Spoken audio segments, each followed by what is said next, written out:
if I'm completely honest, I've been struggling for the last month or so, struggling with fear, anxiety, fight or flight responses, truly, more. I spent better parts of whole days fighting this sudden need to daydream about what the world will become, just pushing aside those daydreams so that I can get something done. And in some of the areas of my life, I've been doing the absolute bare minimum. Only getting things done when there is no choice, like when the dinner has to be fed to the children, or there is no clean underwear left in the house. I have felt at times despondent, with that sense truly of what is the point of even cleaning the underwear, right? So the holidays, forget it, who can be bothered? That's how I've been feeling. And I know I'm not the only one, minister or lay, who has been struggling to find a way into this year's holiday season. How do we, in times that feel as divisive, scary, uncertain as these, find a way in? How do we, in this moment that feels so fraught with lies and manipulation and political unrest, celebrate a season devoted to goodness and light and hope? How do we, in this moment that feels somehow hopeless, lift up the season of miracles? Because that's really what we're in. This season is the season of miracles. We will hit that darkest day, and regardless of what we mere humans are doing on this earth, the solstice will come and go, and the light will begin to return. Hanukkah celebrates the miraculous light that lasted far longer than anyone anticipated. Christmas celebrates the birth of a child, always a miracle, and a child no less that would be a messenger of possibility and hope. It's the season of miracles. And that's actually how I'm getting myself there. Not a miracle. I mean by remembering. Maybe this is by remembering that it's the season of miracles. And at first I thought, honestly, when I thought about today's sermon, at first I thought, I'm going to go with the fake it till you make it adage. That was my first instinct. I was like, I'm going to tell them we're going to put up the decorations, we're going to put up the tree, the candles will be lit, and we will just force ourselves there with the dreidel and the cookies. And then I thought, actually, you know what? Maybe not. Maybe not. Maybe that's not what I need, and maybe it's not what you need either. In a world that feels like too much is being faked already, maybe what we need is to step back and remember what all of that, the candles and the tasty treats and the parties, are actually about. The Hanukkah story is a story of broken people taking back their lives and faith and finding hope and safety in the oil that burned for 8 days. Christmas is about a poor and homeless woman and man bringing a child into the broken world because they hoped that he would help bring about a better world. The winter solstice is about marking the deepest, darkest day, aware that in the morning a new day will dawn that will be longer with stronger light, and that cycle happens every year, regardless of what we do. The season of miracles isn't the season of miracles because it's about some other person or being or whatever coming in and sweeping everything up and making everything right. It isn't about tricking ourselves into being celebratory or faking it. This time, right now, these holy days that will shortly be upon us, they are a reminder of the indomitable spirit of humanity and of this earth that we are a part of. They're a reminder that among each other we will find the people willing to fight for freedom. Among each other we will find the people who see so much beauty in this world that they will bring children into its obvious brokenness. Among each other we will find hands to hold through the darkness and companions with whom we can step into the light. The importance of the miracle isn't just in the turning of the earth or the lasting of the candle or the birth of a child. It's in the power of these things to remind us that we are not alone in the darkness or the brokenness. Since I arrived with you here nearly 3.5 years ago, our local clergy in Croton have been meeting regularly. Attending this interfaith group over the years have been the Catholic clergy and leaders, the rabbi and the cantor from the temple on the hill, the Methodist minister, the Episcopalian minister, a leader from the local Muslim community, and the Lutheran pastor. This group meets to talk shop, so to speak, but also to plan interfaith events like the Thanksgiving service a couple of years ago and the Thanksgiving potluck just a couple of weeks ago, the service fair last winter that many of you came to, and the ecumenical lessons and carols that's coming up this coming Wednesday, and more. But we also gather to talk justice, to find common ground on issues of morality in the public sphere. We sometimes, not that often, but sometimes, are moved to speak with one voice into the community we minister to, usually in this community, the village of Croton. We do that because part of what we are all called to, part of what I am called to, by you and by my God, is to speak prophetic truth, not just in here on Sunday mornings, but out in the world. So as a collective group, we sometimes choose to do that with one voice, and we did it recently. In light of efforts to bring refugees into this county, and then in light of the recent uptick in religiously and ethnically charged hate crimes, the Interfaith Clergy of Croton issued an open letter in the Gazette. Some of you may have seen it. It called on the village board to write an affirmative additional statement committing themselves in the village to remaining welcoming to Muslims and condemning any and all hate speech and hate crimes against Muslims and those perceived to be Muslim. The village board chose instead to issue a more general affirmation of the rights of all people. This was not what the interfaith clergy asked for.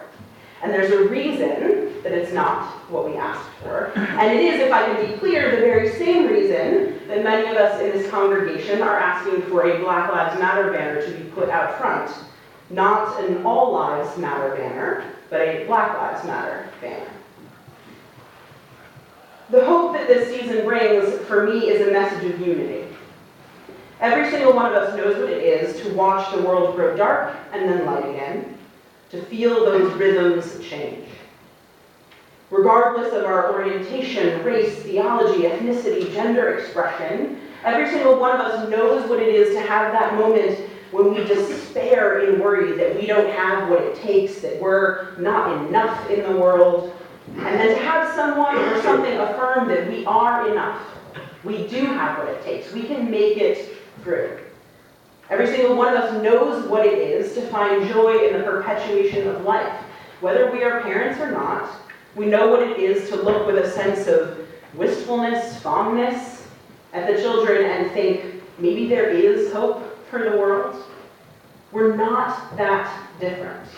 Indeed, what our theology here teaches us is that we are all participants in creation. We are all beings of light and energy made of the same stardust, sharing in one future, sharing in one destiny, dependent on each other. That is what we believe. That each and every being on this broken earth is part of the web of life. Each and every being shares in the fate of each and every other being. That is fundamentally what we believe. And so we believe that if any one being on this web is threatened, we are all threatened. We believe that oppression against anyone makes all our lives less. That prejudice and hate make all our lives less. So we believe in standing up for people when they are marginalized or threatened or hated or beaten down.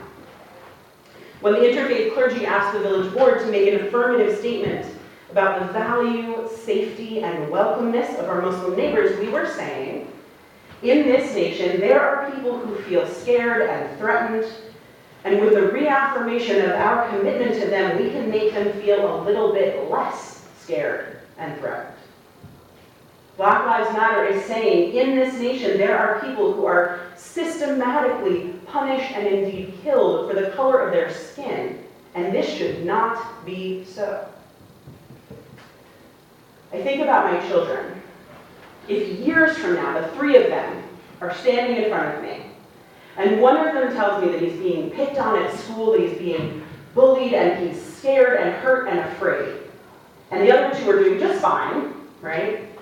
God help me if my answer is, well, I love all of you, I'll protect all of you, go off and do your homework, please. Right? It makes no sense. And if in fact what I do is I take that one aside, the one who's scared and hurt, and I say to him, I love you, you are worthy, let's work out a plan together, I will protect you however I can, I am with you. I don't for a second think that the other two are going to do anything other than turn to him too and say, we think you're worthy, we love you, we'll protect you however we can. We are with you. It isn't enough to say all lives matter when Black lives are clearly valued less in our society. It isn't enough to say we're going to protect everyone because that's what we took an oath to do when all across the country Muslims are facing increased threats and danger despite the oaths and the laws. The lowest common denominator isn't, in my opinion, the morally righteous position. We have to be courageous and bold in our loving. We have to go the one step further in our commitments and our welcoming. We have to go the one step further in our commitment and not be afraid that if we affirm one group in particular, we are somehow denigrating others. Or that, God forbid, we've got to start affirming everybody. That's not how it works. Lift up the most vulnerable among us and you lift up all of us. Give light to the tattered freedom fighters and you light the way for everyone. Praise the poor, homeless baby in the manger and you are praising everyone. I'll be honest, I'm feeling all kinds of fierce right now about the state of our nation, about this issue in Croton, about standing up for those of us who are most vulnerable, most in need, most under threat. And that right there is what's helping me get into the holiday season. I know it sounds a little strange, but remembering that this season isn't about gifts and trees and cocoa. Yes, those are all great, and I'm not going to say no to any of them, but that's not what it's really about. It's about righteousness and commitment and an active hope that says, yes, the world is broken. Yes, I am afraid, I am angry, I am sorrowful, but I will step forward to help create the miracles. I will step forward and see that all around me there are actually reasons to hope. In the woods and the snow, in the sunshine, in the eyes of the people sitting right next to me, there is a reason still to hope. A reason to celebrate the seemingly smaller things, like the return of the light and the oil lamps of the rebel fighters and the birth of a child, because in fact, these aren't the smaller things. They are among the most important things we can lift up in a time of brokenness and hurt. That's how I'm getting into this holiday season. Righteousness, commitment, and a return to meaning.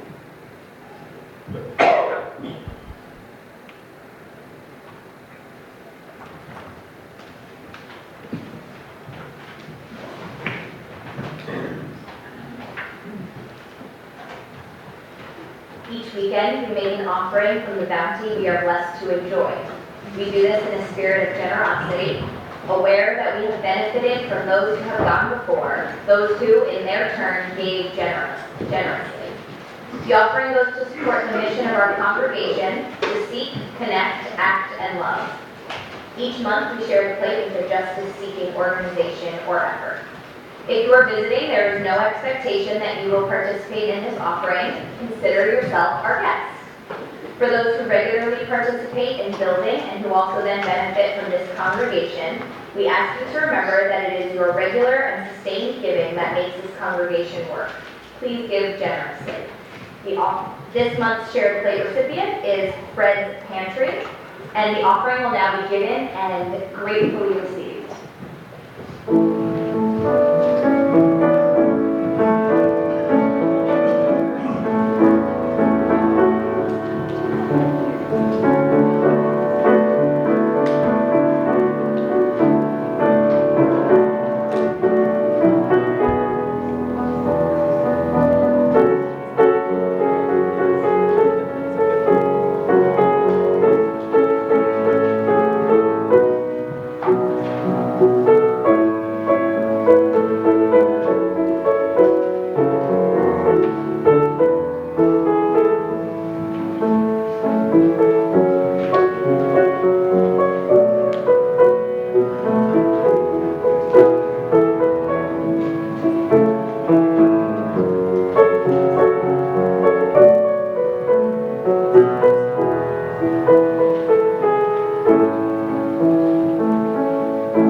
Our two readings this morning reminded us first that this world, life, the mystery that some call God, our shared humanity, our communities of loving are strong enough to hold our tears, our fears, our brokenness.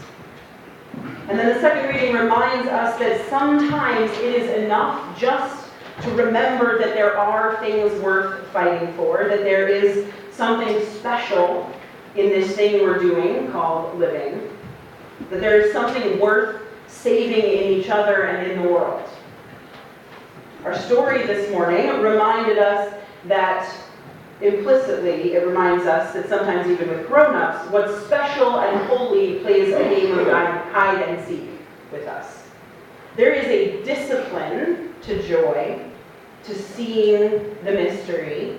There's a discipline to aiding and abetting and celebrating miracles. There's a discipline to hope. And just as sometimes it's all we can do to make sure each day there's clean underwear and the children are fed mac and cheese every day for a week, sometimes it's all we can do to put one foot in front of the other, walking forward with disciplined hope, and that's enough. This doesn't have to be the best holiday season you've ever had. Sorrow and fear are allowed to commingle with hope and joy. Christmas is a great story for that, actually, right? Having those simultaneous feelings of celebration and sorrow.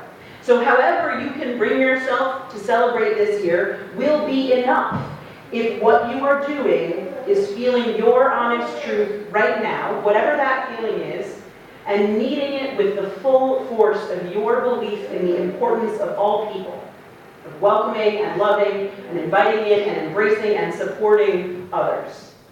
Meeting whatever that feeling is with the full force of your faithful commitment to be part of the miracle that makes this world better. Meeting whatever that feeling is with the full force of your belief that each person carries a spark of life and love and the mystery that some of us call God. So if it helps, forget the cookies and the decorating this year. That feels right. Just let it go.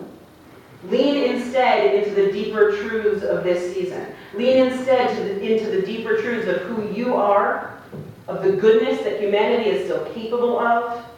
Lean into the deeper truths of the miracles that are still possible in this life if we all work for what is right, and the deeper truth that light can overcome darkness, births can overcome death, and that though we may have different perceptions, we share together in that spark, and we share together in one love.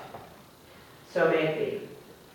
Please rise in body or spirit for our final hymn. It's 124 in your gray hymnal.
We extinguish this flame, but not the light of truth, the warmth of community, or the fire of commitment. These we carry in our hearts until we are together again. I offer you as our benediction today the chalice lighting words, actually, from earlier by Wendell Berry. Whatever happens, those who have learned to love one another have made their way to the lasting world and will not leave whatever happens. Go with the knowledge that you have the ability to love this world, to share in its oneness, and to make a miracle happen. Go in peace.